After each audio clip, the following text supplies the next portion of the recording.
এই ছেলেটা কিউট না? শার্ট ইন করাতে আর অনেক হ্যান্ডসাম লাগছে কিন্তু। শোন, আমাদের কলেজের পিয়নও তো শার্ট ইন করে আসে, তুই কি এখন তাকেও হ্যান্ডসাম বলবি?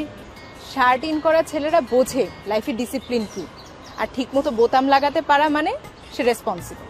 বোতাম লাগাতে পারা রেসপন্সিবল না, ওটা বোরিং। শার্ট ইন করা মানে হচ্ছে অফিস টাইমের কেরানি।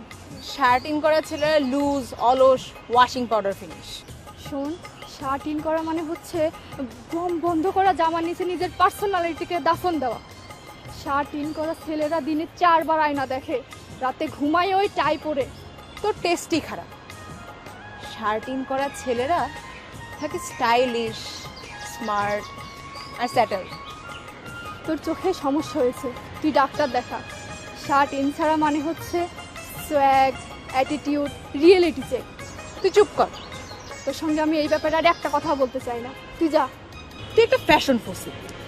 তুই হচ্ছিস একটা ওয়াকিং, হ্যাঁ তুই একটা ওয়াকিং।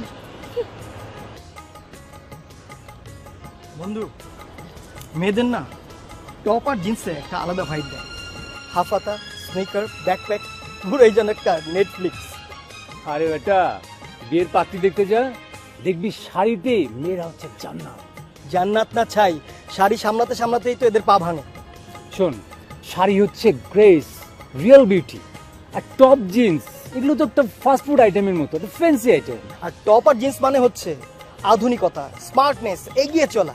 আচ্ছা আমাকে একটা জিনিস বলতো, শাড়ি পরে কি বাইক চালানো যায়? এ বেটা, শাড়ি পরে কেন বাইক চালাতে হবে? হ্যাঁ শোন, একবার ভেবে দেখ যে নারী শাড়িতে রিক্সায় করে যাচ্ছে স্লো মোশনে, ও বাতাসে নারীর শাড়ির আঁচল উঠছে, চুলগুলো উঠছে, ও মাইন্ড ব্লোয়িং। তুই না পুরোনো দিনের একটা দাগি কয়াদি। আর তুই তুই হচ্ছিস একটা অসুস্থ মানুষ। এই নিজের শেকড়কে ভুলে যায় এভাবে? শোন, টপ আর জিন্স মানে কি জানিস? গতি। আর শাড়ি মানে হচ্ছে ঘুরে দাঁড়ানো, শাড়ি মানে নারী।